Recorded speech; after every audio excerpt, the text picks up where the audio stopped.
सातारा शहरातील समर्थ मंदिर ते सज्जनगडकडे जाणारा रस्ता 2 महिन्यापूर्वीच केला होता. मात्र 2 महिन्यातच हा रस्ता पूर्णपणे उखडला असून या रस्त्यावर मोठे खड्डे पडले आहेत.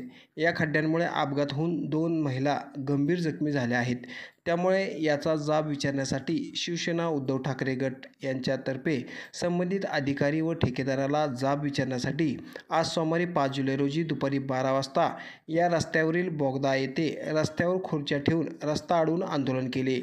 त्यामुळे या ठिकाणी मोठ्या प्रमाणात वाहतूक ठप्प झाली होती. पोलिसांनी देखील आंदोलकांना शांततेत आंदोलन करण्याचे आवाहन केले. मात्र लाखो रुपये खर्चून तयार करण्यात आलेला हा रस्ता 2 महिन्यात खराब होण्यास सुरुवात झाली असून आज अखेर या ठिकाणी 50 अपघात झाले आहे, तर जागोजागी खड्डे पडले आहेत. त्यामुळे 2 महिला जखमी झाल्या असून त्यांच्यावर खाजगी रुग्णालयात उपचार सुरू आहे. याला कोण जबाबदार असा प्रश्न यावेळी शिवसेना उद्धव ठाकरे गटाचे जिल्हाध्यक्ष सचिन मोहिते यांनी उपस्थित केला. दरम्यान जवळपास अर्धा तास या ठिकाणी रास्ता रोको सुरू होता. त्यामुळे बोगदा आणि साताराकडील वाहतूक पूर्णपणे ठप्प झाली होती. त्यांच्या त्रासासाठी चाललंय. 50 लोकांचे अपघात झाले. कालचा पेशंट 2 पेशंट सिरियस आहे. कशामुळे? मग जर कोणी बघणारच नाही मग आम्ही पण आंदोलन नाही करायचं. तुम्ही सांगा. असं नाहीये साहेब. तुम्ही आज तुम्हाला हे लोकांचा त्रास आज दिसतो. 50 लोक कुंभारदागा रस्त्यात पडल्यात. त्यांचं काय कर्मचारी जातोय आता सगळी गोष्टी ट्रॅफिक झालंय. सहकार्य मागता तसं तुम्ही हे काम करा म्हणून सांगा की साहेब. का नाही केलं एवढ्या वर्ष? आज त्यानं काम चालू केलं. आज कशासाठी? म्हणजे आम्ही आंदोलन करतोय म्हणल्यानंतर लगेच आमच्याकडून सहकारची भूमिका पाहिजे तुम्हाला. पण तुम्ही सहकारी न मागता तुम्ही हे रस्ते चांगले करण्यासाठी तुम्ही पण मांडा ना.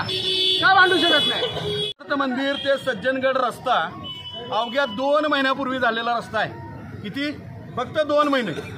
आज सातारा जिल्ह्यात असे अनेक रस्ते झालेत. ते मागच्या महिन्यात 2 महिन्यात त्यांची कामं झालेली आहेत. पण हे रस्ते 2-2 महिन्यात वाहून जात आहेत. त्याला कोण जबाबदार नाही? अधिकारी जबाबदार नाहीत. कॉन्ट्रॅक्टर जबाबदार नाही. त्याच्यावर कोण बघणार आहे का नाही? परवा दिवशी या ठिकाणी एक मोठा अपघात झाला. त्या अपघातात 2 पेशंट आज सिरियस आहेत. त्यांचा जीव जायची वेळ आली आहे आणि तरी सुद्धा शासनाला जाग येत नाही, प्रशासनाला जाग येत नाही. तुम्ही असे रस्ते कसेच करू शकता? तुम्ही जे वापरे तुम्ही करताय या रस्त्यामुळे जे अपघात होत आहेत, जे लोक मरतायत किंवा जायबंदी होत आहेत, यांचा खर्च हे लोक उचलणार आहेत का? कॉन्ट्रॅक्टर त्याचे पैसे देणार आहे का? प्रशासन, तुम्ही पोलीस अधिकारी त्यांना दोषी धरता. तुम्ही गाडी व्यवस्थित चालवली नसेल का? परवाचा अपघात हा ब्रेक मारल्यानंतर गाडी एका बाजूला ओढली गेली. एवढे रस्ते चढ उतरायचे झालेत. माणसं मेल्यानंतर जागा होणार का सगळे? आम्ही लोकांनी हेच धंदा करायचा का? आणि तुम्ही आमच्यावरच केसेस घालायच्या परत. तुम्ही रस्ता अडवलाय म्हणून. हे चुकीचं चाललंय सगळं. या शासनाचा करावा एवढा निषेध कमी आहे. मुख्यमंत्री जिल्ह्यातले, पालकमंत्री पाटणचे, ते काय सातारचे नाहीयेत. पण जिल्हाधिकारी इथे हे जिल्ह्याचं ठिकाण आहे. अशा ठिकाणी कोट्यवधीच्या रस्त्यांची ही बोंब चालली आहे. अरे याच्या विरोधात सामान्य जनतेनं आता रस्त्यावर उतरायला पाहिजे. हे फक्त पक्षाचं काम राहिलेलं नाहीये कुठल्या.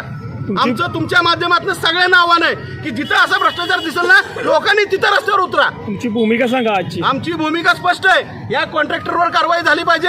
संबंधित अधिकाऱ्यांवर कारवाई झाली पाहिजे. आणि हे जर झालं नाही तर शिवसेना याच्यापेक्षा तीव्र आंदोलन करेल. आणि त्याला पोलीस प्रशासनानं आमच्या अंगावर गाड्या आणू दे त्यावेळेस तरी आम्ही मागे हटणार नाही. शिवसेना.